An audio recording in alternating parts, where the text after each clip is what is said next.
Hi everyone, welcome to Hobby Hangout. Apologise for the short delay, we've been very busy. We've got Team 17 in the studio today. Not Team 17, Room 17. Apologies for that.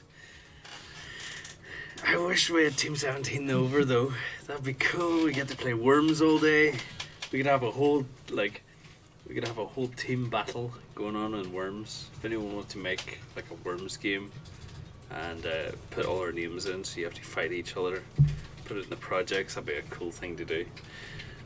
Today, unfortunately I don't have John. John is currently working on a new hobby lab setup, painting studio setup, I'm not too sure, but he's been called away. But I do have Ben. Oh my goodness, Ben, your camera is frozen and it's stuck in such a majestic pose. Yeah, it's beautiful. There we go. There we go. Can't hear Ben. Sorry, you can't hear Ben. Okay, so that is a very common thing now these days. So let's see if we can find Ben. Where are you, Ben? Okay, 1 second. 1 second. Headphones, speakers. This always changes, and it's okay. Can we hear Ben? I think we can. Hopefully you can hear me now, and everything Yes. is fine. And Turn it down a yay! little bit. There we go. So we do have Ben in a beautiful new setup here. What have we got, Ben? What's happening?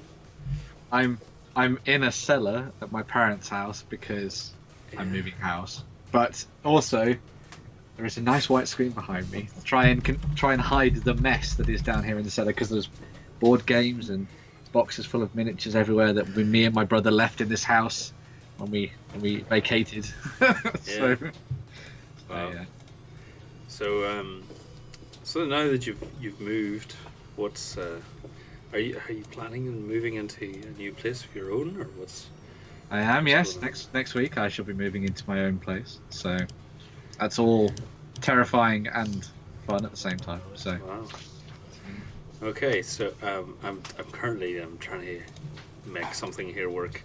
I think it's going to be absolutely stupendous. And don't you worry, Ben. Don't you worry.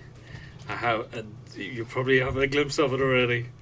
But I'm trying to see if we can maybe key this. I want to see if we can maybe key. Are you going to try and use the fact that I've put such a majestic white background up? Yeah, and I can't figure out how we do it anymore. This is the Hobby Hangout. Yeah, hold on. Ben Skype. Is it that? It is that. Let me see.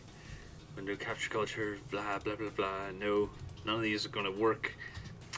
I really wanted to like key you out and have Jared Butler in the background. I mean, it's quite terrifying just seeing his head popping up in the background all the time. But Well, you know, that's. Well, That's I Gerald can't for do you. it.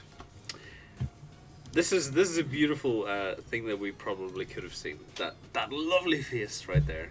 The sponsor of the show, as always. I was trying to put that on your background. Maybe next week we'll figure that out. Oh, look at his charming face. God, he's so sexy.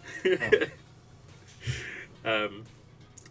So, as with Hobby Hangout, if you haven't seen the show before, we're going to be going through the OnTableTop website, through the project system, and seeing what you guys have been up to this week in the community. And then at the end of the show, we'll be announcing our community spotlight winners as well, and there's some excellent ones this week, so stay tuned for that. If you don't know who we are, come to OnTableTop.com to find out everything about us. So first off, we're looking at Guillotines' Journey to Middleearth. Ben, you kind of picked this one out, but I've been looking at this like some of the week, and like some of the paint schemes and stuff, and this is fantastic. Yeah. Lloyd, do you want to do that thing now that you could? Lloyd's been like hooking and poking into the camera every now and then. He's been waiting to do this all day. Totally worth it. Totally worth it. We should do that for the weekender. Loving your Magnolia, Ben. Love it. Oh, yeah. Mm, Very Super nice. sweet. Isn't it? yeah. I was trying to get him keyed out, put some disco cats behind him or something. Less, less cell block H. Yeah. Yes. Did Justin hand that over to you? No, and I'm streaming currently. Okay, back to the stream. Always go. Back to the actual content of the stream. Let's have a look at these Middle-earth miniatures. I think these are bloody lovely. I think they're lovely. They're really well done. The one thing that I really like about this, what Guillotine's done, is that he's gone for that kind of off-green, slightly mottledy brown look to the orcs, which I really like. So they look like the ones from the films rather than being sort of like the classic orc you would potentially see in other fantasy games, which I thought was really good. So. Can you hear him? Yeah, I'm listening to him here. Oh my god, it looks so I like the weird. brown orcs as Now well. I feel I've just switched back to this. I feel very close to you now, Lloyd. Like I could have got you another set of headphones. You could have joined in if you wanted. No, it's alright. I'm just glancing over from a distance to see it. Okay. Yeah, they're sweet. I like them a lot. I just feel very pressured, you know, just sitting here looming over me, watching what I'm doing. One thing I'd like to add is like, maybe you mentioned it, Ben. I wasn't really paying attention. Lloyd was like creeping in on me, but the free work on the shields, Oh yeah, that's Um, amazing. and like how all the bases work together, and actually looks like Lord of the Rings. It's got that like really gritty looking atmosphere. I really like it because Lord of the Rings does a very good job of making the Shire look really vibrant, and then Mordor really dull and bleak. But what I particularly love is the Mordor troll. Just that even it looks like there's like snow on his armor here, but maybe it's like scuff marks and stuff. I think it adds really nicely to that theme. I also don't know if this is like the base that it comes with, but I don't think it. I think this is a custom base, but that's a really cool little. Yeah, that's been built up. Yeah, that's a really nice touch. I think I really like that. It's really fitting for the whole kind of Gondor at war thing that's happening at the moment with Lord of the Rings, because obviously they're doing this whole thing with, the taking of Osgiliath and Minas Tirith and all that kind of thing in sort of the new supplement that's coming up. So having all these orcs based around the idea of ranging through like this more urban environment, or that kind of white stone of Gondor is really cool, and I think it all would make for some very nice scenario based stuff later on. So I like how the like blood stain is like seeping into the recesses of the shield as well. Very nice. I really like this. There's so much detail in these actually. yeah, the other thing that's really good about these as well is that like the orcs for Lord of the Rings are kind of easy to paint as well. Like you can make them look great, as you can see here, but like with a lot of a couple of sort of dull greens and browns and a bit of that kind of like old style bolt gun metal. It's just like flesh tone, and then you're good to go. Yeah, it's done. So yeah. All of this army is like the amount of detail that's went into the base is fantastic. I love even just a little bit of walls they're running around. Yeah, it really fits. I'd love to see this on the table to see how Yes. it looks with an actual background behind it. Especially to see whether or not Guillotine's got a table that's themed to this, or if it's sort of like a more standard one. That could be kind of interesting. But, Yeah. But thankfully, as I say, like because the basing's like got rock and grass on it, it will work for both those traditional green mats and ones that are a bit more sort of rocky as well. Even so. actually, the way he's done the bases, it would work for just normal plains landscape. Yeah. Broken like architecture, like castles and stuff. And because there's like a little bit of like snow in it, it's maybe not snow, it's maybe just gravel, but I think it would work with a snow map as well almost. Yeah, it could do that too. Definitely. I was think going to say he's- something else then. Oh yeah, I really like the base profiles as well. It's a really weird thing, but the fact that they're slightly thinner means that you've got more real estate to build up bases with, and Yeah. it means that they connect more with the tabletop. So there's not this massive divide between the two, which I think is really cool. Although, being Lord of the Rings, it being a skirmishy style game, I think the rim should have been painted brown. But there we Oh. go. So, yeah. We'll have to get We can maybe get Sam in to have like second opinion on that. Although I do think he also paints his the base is brown as well. Good. Because that's how it looked in the White Dwarf, so that's how it must be. So. Okay, fantastic work. Next up, we're going to be looking at the painting the Death Guard. I particularly like this one because, even just by the cover image, it's so vibrant, so bright and colorful, which is unheard of in seemingly chaos. Everything just seems to be blood and green and blood. Seems to be. It's because Korn has been having the sort of stranglehold on 40k for quite a while, so so it's good to see some stuff coming out, in this nice Nurgle flesh and all that kind of thing. And as you say, when you're looking through this, it's really nice to see bright poppy colours, because it kind of gives that effect of pustulence and sort of boils and sores and all that kind of thing, and almost like drowned flesh as well. So very nice topics, obviously, but it plays well into the painting scheme. So I think Nurgle seems to be the most cartoonish bit of 40k, and I think you can have that stretch of push your comfort zones a little bit and actually have it not looking as if it's a war zone for a change. Yeah. And almost not too Age of Sigmar themed, but having a little bit of color in there is always welcome, I think.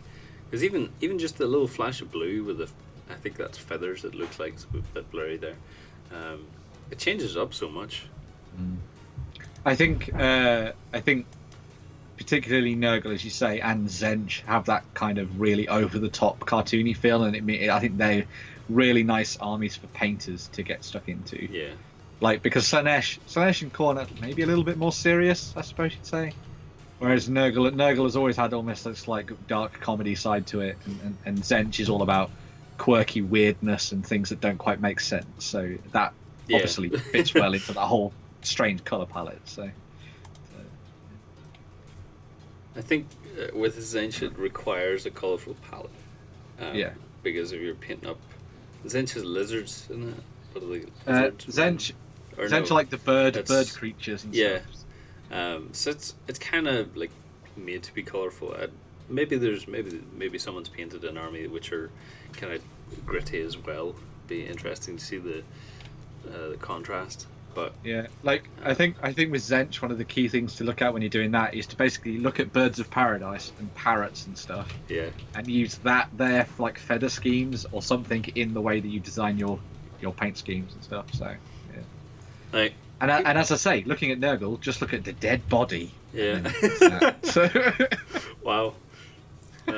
With this don't Google that. I can't remember what these are called, but the tank thing.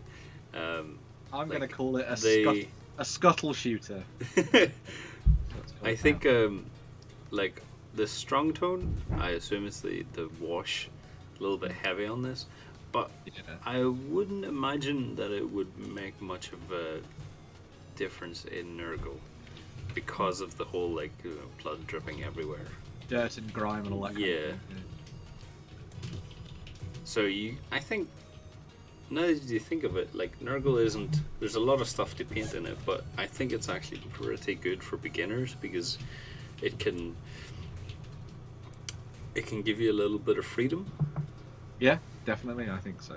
Yeah. Especially when it comes to the mutants, as you can see in one of those larger images, where you've got those bright greens and blues going on as well.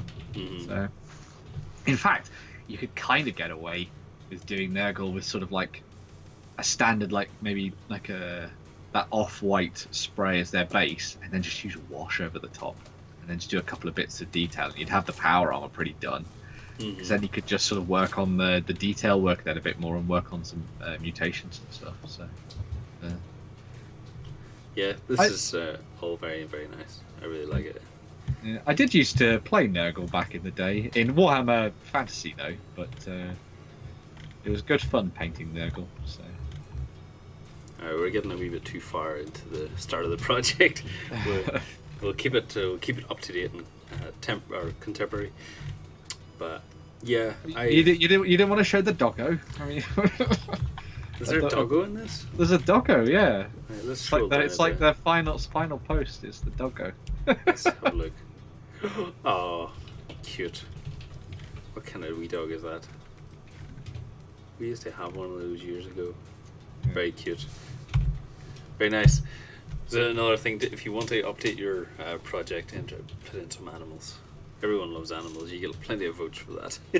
Yes. Let me just actually paste that in and I get the previous project and make sure that that is also shared with you guys as well. So there you have the Nurgle project and the Lord of the Rings project. So if you want to go in and share your votes and stuff, please do. It always helps the creator.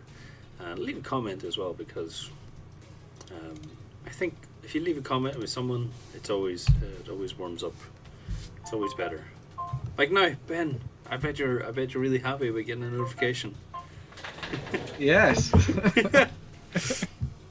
Okay, so we're going to have to speak really quietly here because we're now looking at Discworld, and if we talk too much about Discworld, it's going to summon Sam. So this project's by Midget. Let's bring it in here. So this is the luggage from Discworld, and I've only read the first book, so I only know like how it looks. I don't know very much research behind it or the history behind it. But All I know is it's made of sapien pear wood, and I can't remember anything more about it other than that it was really fun in the PC game, like clicking. What do they call it? You know, there's like Monkey Island. What was the name of that? Genre? Point and click adventure games. That was it. Yeah, the Discworld point and click adventure game you had the Munchkin, the luggage going around following Rincewind everywhere. It was really fun. Right, yeah. So, I remember seeing the movie as well years ago, and I thought it was pretty entertaining. Just seeing the luggage like scuttle past everyone. The Color of Magic one. Was Yes. It? Yeah. Yeah, you see, say Discworld 3 times in front of a mirror, Sam will appear. It's like a haunting figure that just like looms behind you and talks about Terry Pratchett stuff. But other than the actual history and discussing the culture behind it, I think the paint job on this is really, really nice. As chests go, this little model from MicroArts is fantastically painted, and this is by Midget, who's from experience, from what I remember, she only started painting like the start of last year, I think. She's come a long way. She's picking up hints and tips around the place. I really like that base as well. I don't know, that almost looks like it's been printed out. It's a mosaic base from MicroArts Studios. Yeah. That got heavily washed, apparently. So Yeah. there you go. But it looks so well, because of that. You know, it almost looks like a kitchen floor. If you went into my kitchen floor and took a photograph of it, almost looks like a print. I think that's really nice, and it sits really well with that luggage. I wonder what it's going to be used for. If it's going to be actually used for some games, or if it's just going to be like a little token. I think it was a Christmas present for a friend. So there you go. It's very cool. And weirdly, I quite like painting chests. I think chests can be really fun because, like things like books and desks and stuff that you'd use for dungeon terrain, Yeah. they take really well to just base coats and washes are really nice, especially if they're highly detailed with the wood grain and stuff. Yeah. So yeah, I think it'd be really fun to paint the luggage. I know Sam has a copy of it because I bought him one from Essen last year. So I mean, technically, I'd probably be the same because I keep going towards models that have luggage on them, like the Twilight, the Big Bell and Rider, and then I went for the Joe's Minis, the pig caravan thing. oh yeah. And like tons and tons of luggage on it. So maybe I'm in the same boat here, Ben. Maybe I just like painting luggage. Give me a bookcase and I'll paint that with those. So. Yeah, I've some Dungeon Saga at home. Maybe I'll just like open that up and get painted. Yeah, go for it. Yeah. Because I painted all the minis, and I think I forgot about like the doors and stuff. Because I just thought like I'm never going to play enough Dungeons and Dragons to require painting the doors. So maybe. Fantastic work by Tina, or Midget. I think her name was Midget Tina. It was Midget Tina on yeah. Twitch. So yeah. That's right. So next up we have these amazing looking papercraft buildings from Ninjili. What a cool name, actually. So this was part of his day-night 30-day project. So he's trying to bring together a small hobby project in 30 days, I think. And he's basing it all around Rangers of Shadow Deep, which is the new solo and cooperative style skirmish game you can play by Joseph A. McCullen, who did Frostgrave. Yeah. Which is available as a PDF, and I think they're doing it as a hardback book as well. Alright, okay, cool. So this is looking at the terrain. But one of the so the stuff that he's been working on recently is the stuff from Dave Grapheme. So Dave Grapheme Models does a whole bunch of papercraft buildings, and so he's been showing off the process of bringing those to life. Sort of showing you like the work of cutting them out and sticking them together and all that kind of thing, using copious amounts of Pritt stick, I think is the case here, and also sort of showing off the costing and the budgeting as well for it. So he's talking about how things work in terms of like what you pay for the card and the glue and all that kind of thing too, and then how they go together as well. And I think they're really impressive buildings. I think for people trying to put together a tabletop on a budget, they are very good. So definitely. I mean, back in the day, people were putting together paper terrain to use in the likes of Mordheim and Necromunda. So, I mean, I know we've come on quite away from there, foreground and that kind of stuff. But I think there's still a place for this kind of terrain, definitely. So. Yeah, and there's no stopping you putting on a little bit of texture on some of these bits and pieces as well. Because even, as you say, like people making paper terrain for Mordheim, there's stories of people coming in here and saying that they've made paper terrain, or not paper terrain, but paper, what do you call it, rhinos for 40k. So they're just making tanks and then just like pushing them around the table because I would assume that back in the day they were too expensive for the hobby. Yeah, pretty much. I mean, I think back in the day there was even cutouts of dreadnoughts back in. But with these little houses and cottages, I think they're adorable. Lovely. Yeah, I really like especially because the Dave Grapheme kits have gone to the effort of putting in like stepping and like a sense of 3D to it as well. So when you see things like the way the windows have been done and the sort of roofs over the top, and it feels realistic. It feels like a piece of gaming terrain. Yeah, like even this on this roof right here, it actually looks as if the very not all of them, but the very top tiles, the very I can't remember what those are called, but they actually look raised up and they suit it, and even the door looks as if it's like indented into it. That's a really nice attention to detail. That's a Lloyd level of detail right there. If you've been to a boot camp or seen the Team Yankee boot camp, I remember Lloyd making the little buildings for Lloydislavia, and we having to give them suggestions of what to put in the windows of the buildings. So we were like, what would you put in a window from like 1980s like Soviet Russia? And we were like, I don't know, flowers, old plates, like porcelain dogs. So we had a lot of that going on in the office, and I think if you have that attention to detail put into your like printing card and stuff, I think nothing can go wrong really. As Sundance says in the chat, he's like, if you glue this paper onto MDF or plastic card, suddenly you've got a little bit more rigidity to what you're doing. It's maybe not as easy to assemble, but it would still work if you're trying to make it look feel a little bit more sort of permanent, I suppose. So. Yeah, even if you got it to print on card, it would give that a little bit of like extra rigidness. Yeah, I mean, I think that's what Ninjili's doing. But, yeah, because I don't think for terrain you really necessarily need really rock solid stuff, unless you're like actually throwing your minis across the table or clambering all around all over Yeah. it. But since most miniatures are plastic now, they're not as heavy as the metal ones that would just like rip holes in it. Probably. Yeah. So- Where I think paper terrain, like especially this stuff, the attention to detail, even the little sunroof, that was hella cute. I really like that, and it looks as if they stack up as well, so you can like add multiple floors to them. And Jerry was also saying that Peter Dennis has been working on. Well, Peter Dennis has been doing like his flat armies for quite a while now, but the Paperboys range is now like churning out a whole bunch of stuff for the Romans and like the enemies of Rome at the moment. So if you like paper armies to go with paper terrain, then there are loads of stuff to do. And as was talked about in the news that went out over the weekend, if you buy their PDFs and download them, they give you free reign to reprint them as many times as you want. So an army that would maybe cost you a couple of £100 to use in a historical game suddenly cost you pittance in papers.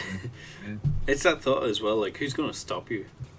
Exactly. Like, well, that's true. But I mean, like, it's all well and good saying, you know, you can print out as multiple times. That's good. That's good from like a legal thing. But like, if you're going to do it at home, who's really going to stop you? if you want some extra minis for your hobby, why not? So Subadai also mentioned this Tumblr page. Hopefully we're okay crazy here. good paper 40k. That's cool.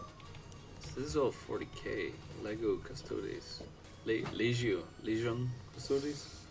Legio Gusto. Wow, it's a nifty. That's very cool. Yeah. There's a lot of work you can do with paper like that. That's amazing. Holy crap. Right, let's not get distracted. Let's stick to your... You got a little quick glimpse at the community spotlight there as well.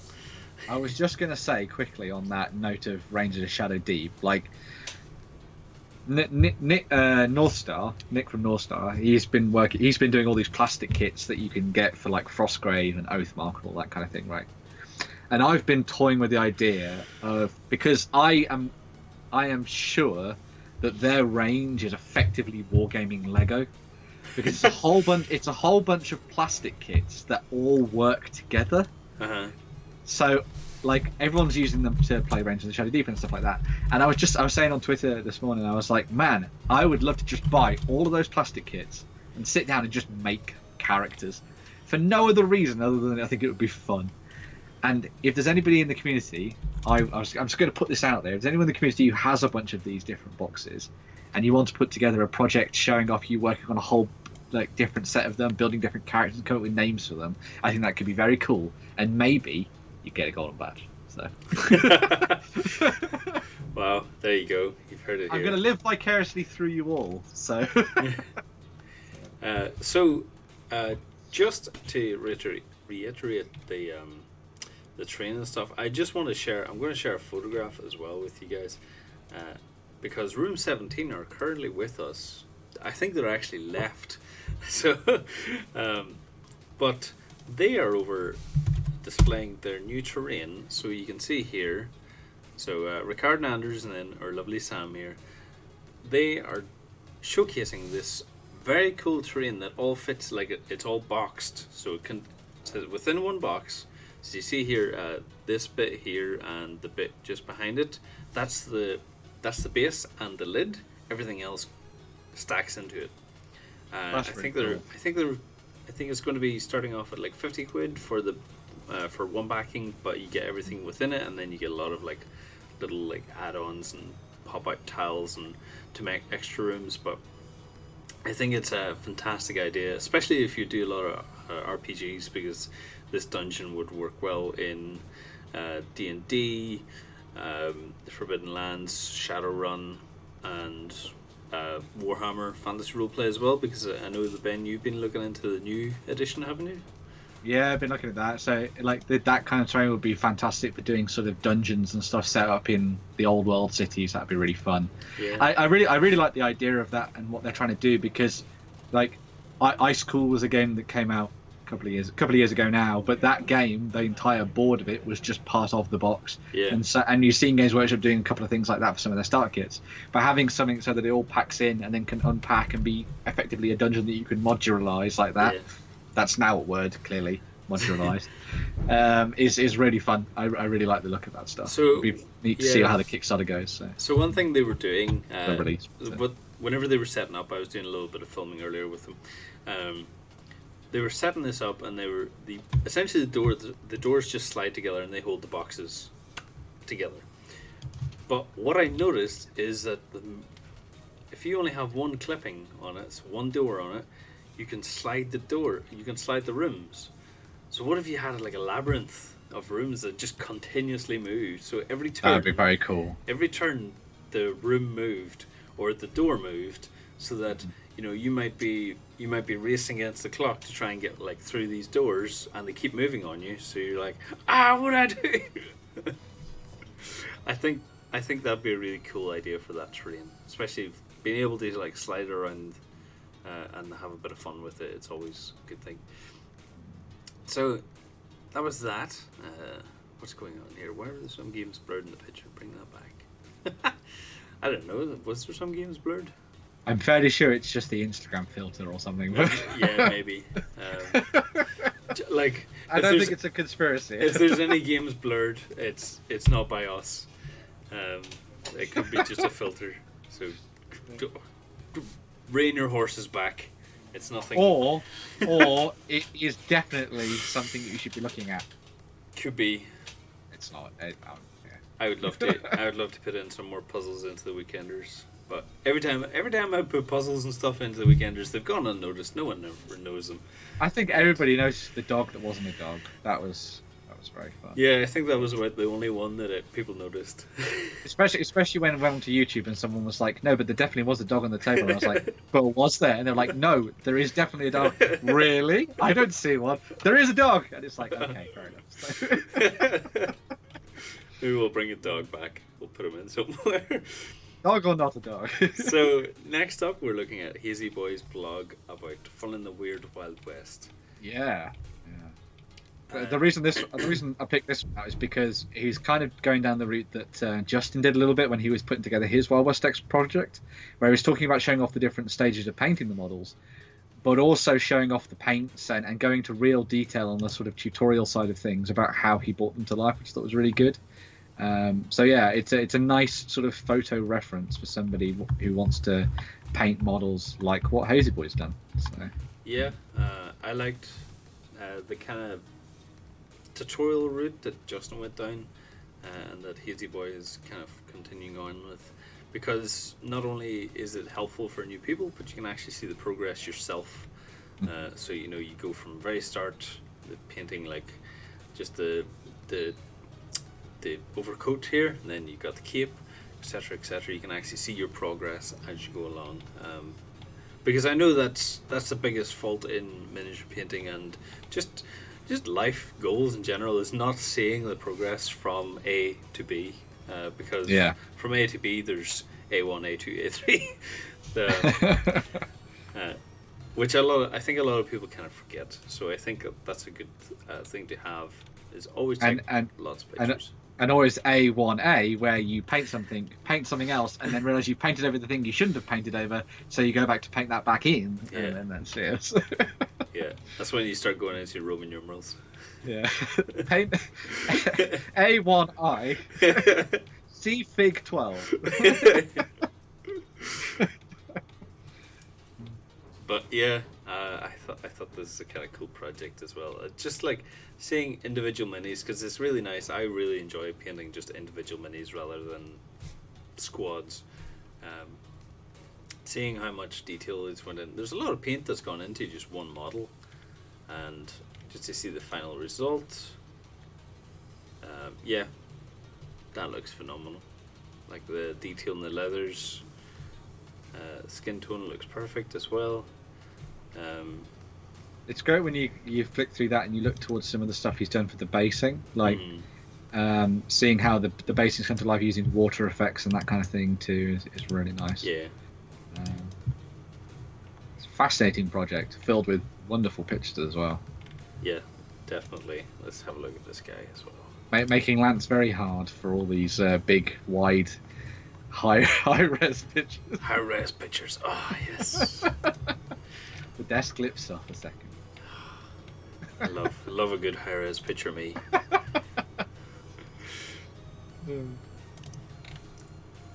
Could be a picture of anything, as long as it's a high res. I forgot that Wild West X's had vehicles. I've only ever seen like it's like the snowplow, whatever that is again. The Plough King. Yes, that's exactly what it is, Ben. Thank you. Snow King, Plough King, Plough King. Yeah. So that's what it was. I like what he's doing with his bases as well, because he's getting the textured paint, because that seems to be all you need. Because even just like a so generous helping of Stirland mud, and then a dry brush followed by a layer of dark tone wash. Let's have a look here. Yeah, that looks perfect. Like for Wild West X's, that's really nice, like texture of base. You got a few dusts of foliage in there, and that's good. Very nice. Awesome work as well. I think did I paste this in? I'm not sure, but there we go. It's now back there again. Yes. So feel free to go in there and just like even get some hints and tips of what kind of colors to use and how they affect the mini. Why not have a look in there? And don't forget to vote. Give them a little comment of affirmations as well. Why not?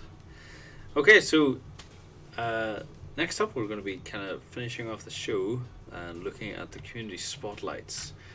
So if you don't know what the community spotlight is, it's just kind of like our little mini awards to show what you guys have been up to and to kind of feature maybe the best stuff that's been, not necessarily the best stuff, but the most creative stuff that's been happening in the community this week. The stuff that has caught our eye. Yeah.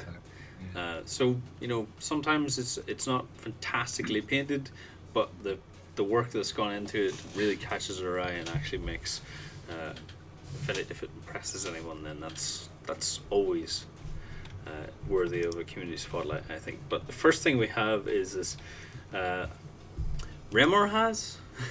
Rememorize. Big chaos. Rememorize. My name is Esteban Rememorize. Come to fight your father. You killed my father.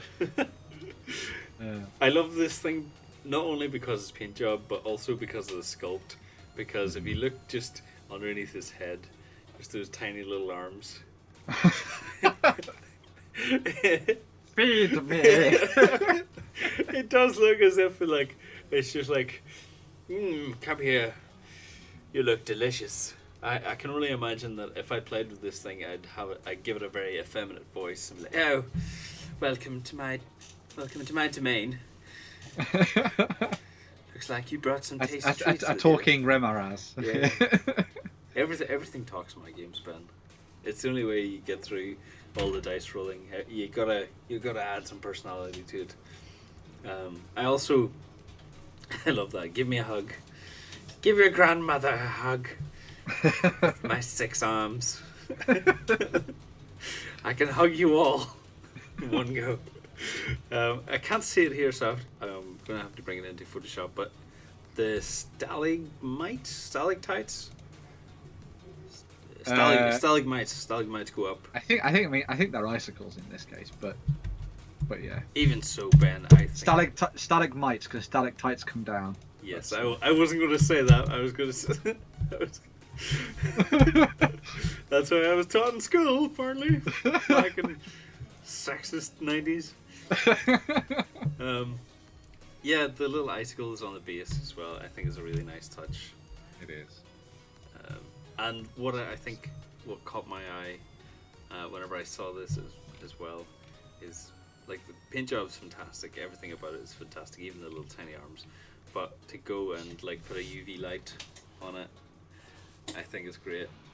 Yeah. As I said in the post about this, like, imagine that coming through the dungeon towards you in the darkness, and all you see is the little orange barbs and the scuttling sound as it comes towards you. You could really freak out your players with that. Yeah. be really cool. It reminds me of. Do you ever see How to Train Your Dragon, Ben? Yes. Yeah. In I think the second one, but the third one's coming out next. I think it's the 1st of March, which I'm really looking forward to because I think the animation and story in that is fantastic. But this what it kind of reminds me of. If you want some inspiration, you look at like some of the trailers for that movie because they have this kind of like cavern was lit up by just random algae and Oh yeah. bits of dragons and stuff. I think that'd be a really good inspiration piece if you're looking to do something similar to that. And next up we have Baron von Uppercase as well with the Forsaker pin-up. And Now this one popped out because just the painting on it is phenomenal. Like it's and Lance was the one that found this one for me as well. Lance has been very good this week. So this one popped up on the activity feed. Because yeah, it wasn't actually part of a project or anything. Yeah. Although there is an accompanying project for her work, but this is the single image that popped up. Yeah. And like it's sometimes that's why I kind of look at the activity feed now and then just to make sure that people are doing nice things. We're not getting bots coming in and getting rid of spam.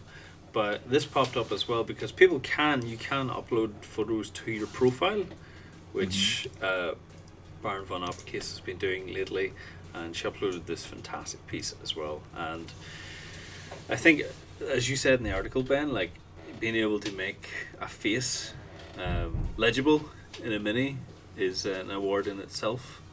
Yeah, and even though it's like a slightly more sort of anime manga style face because of the the whole design of Kingdom Death as a whole, Yeah. I think it pops so nicely, and I really love that you can see all the details to it.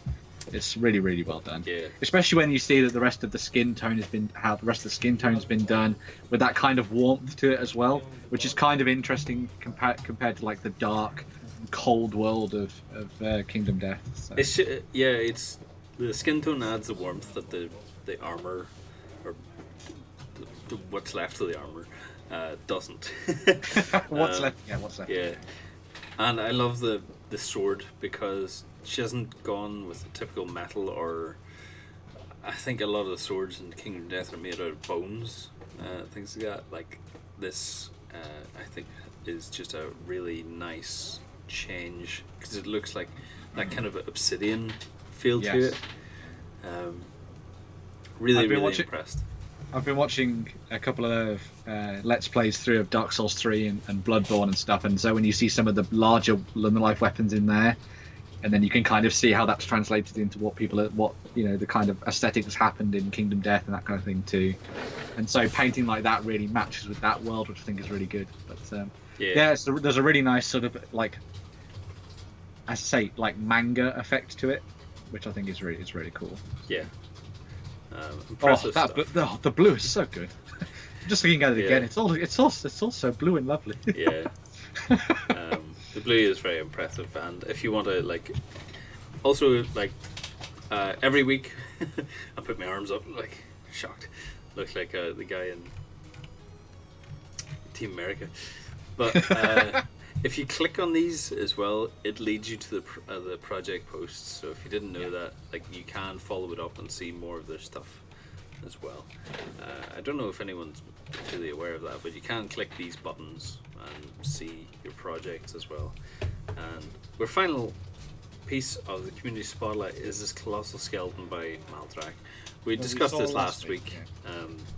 Yeah. I thought it was really deserving of a golden button, based on what we talked about and that kind of thing.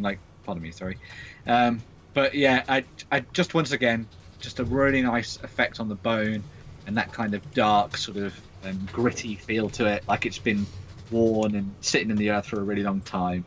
And just some of the really nice contrast between the piece of the miniature and the base as well, which I thought was really good. But yeah, because it came out on the Wednesday last week, and so I definitely wanted to make sure that it got a proper nod for the work that went into that one, I think. There was another project that I kind of wanted to show off. However, it's not really completed just yet, and it's actually by someone locally to here. So I'm going to give them a little bit of time to maybe we'll check back on it next week. It's the one about creating board game structure, foam inserts for board games and stuff. I did see that pop up. Yeah.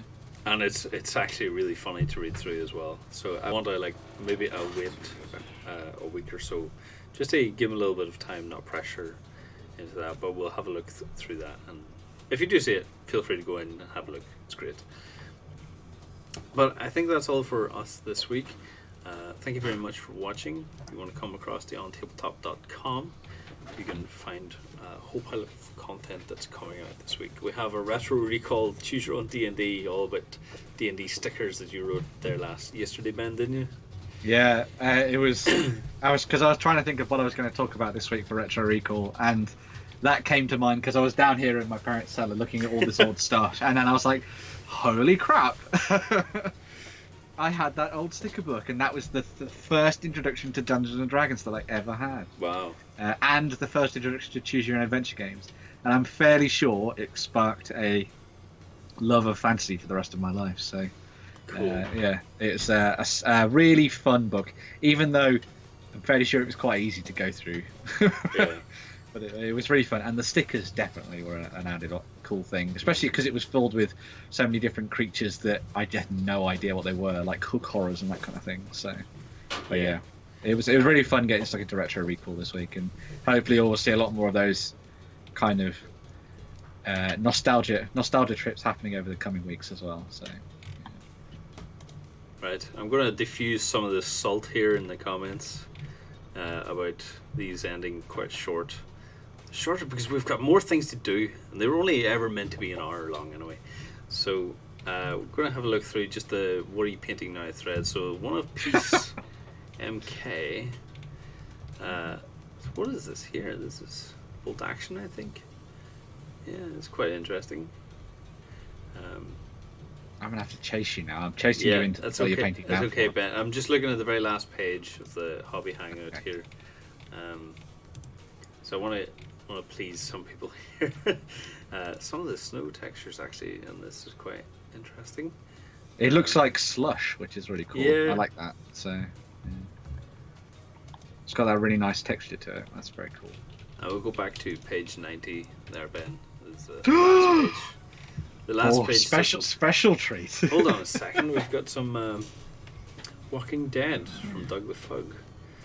Busy. Oh, I love this Dead. work. This is Here's Negan. We've seen this stuff before as well from Doug the Fug, and he always adds these little newspapers and stuff into his bases, which I think are a really nice touch. Talking about getting faces right, I think Doug has done an amazing job on those faces, especially for the that female character whose name escapes me because I don't watch the show. So I watched the show. I watched all the show, Ben, except for the very last season. I still can't remember their names.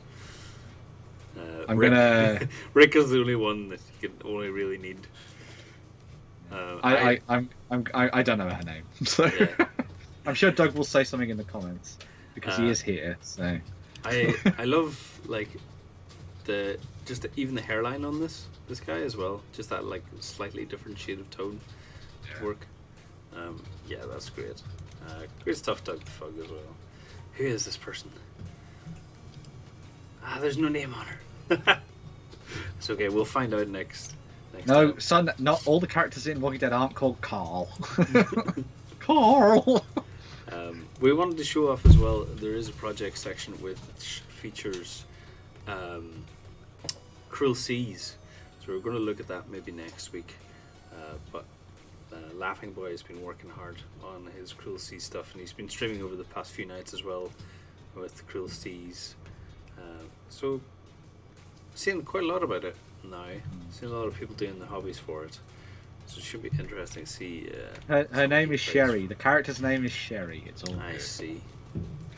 But yeah, those boats are part of the. I believe they're part of the German stuff that he's been working on. I think, which is really cool. So.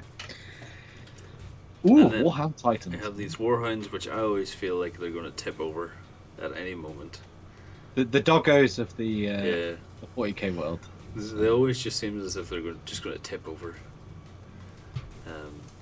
Yeah, the paint job on these are really nice as well.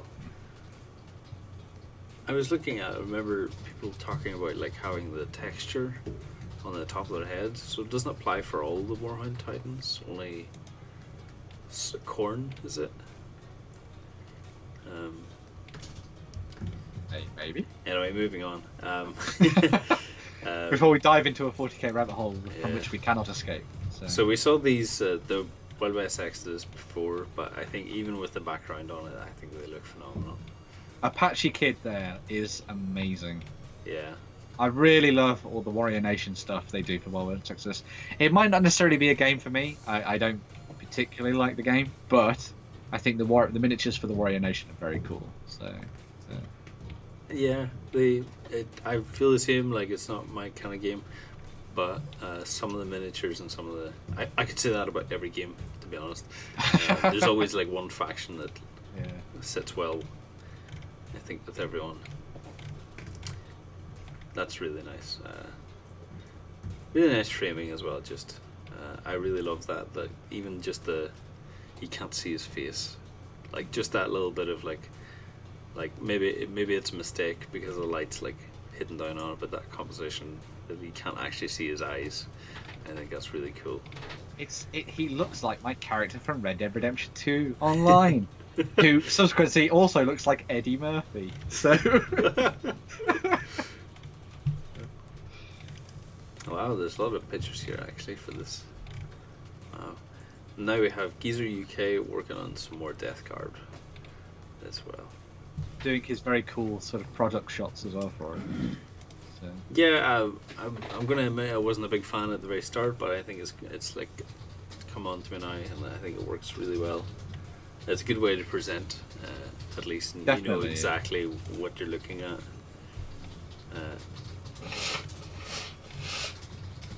But yeah, that's very cool.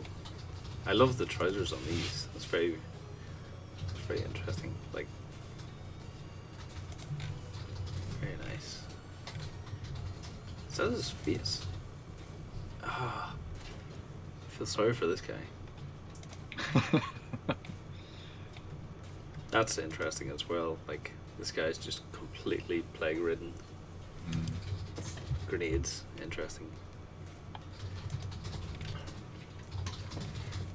I love the pustule work. That's the thing that I'm going to call that now. Nice highlighting on that. So here we actually have, we were talking about earlier, just bits of terrain. So we have like little traffic signs, garbage bags, tin cans. I'm trying to figure out what the minis are for the background. Are they Walking Dead? They're not Walking Dead. Wild in the Streets. They might be studio miniatures perhaps. Yeah. Music shop full of the roller girls of all people. That's really cool. That music shop. That's very thematic. That'd be very cool for Walking Dead. Running around and just like throwing vinyls at zombies. You make up some rule for like just terrain to pick up that graffiti on the side. That is very cool. I love the generic band name. What does it say? There's does it just say generic band yeah, name? no, it just says band name. Oh, right. Band name. I love that. It's like a promoter that just couldn't be bothered. And imagine what he's done is he's probably like googled generic band posters and picked out a few of these, and then he's found like one which is an actual like template of band, like because you always get like a couple of just templates that you replace the name of, but I think that's kind of cool. Jerry has said that the miniatures came from Slow Death Games. I believe so.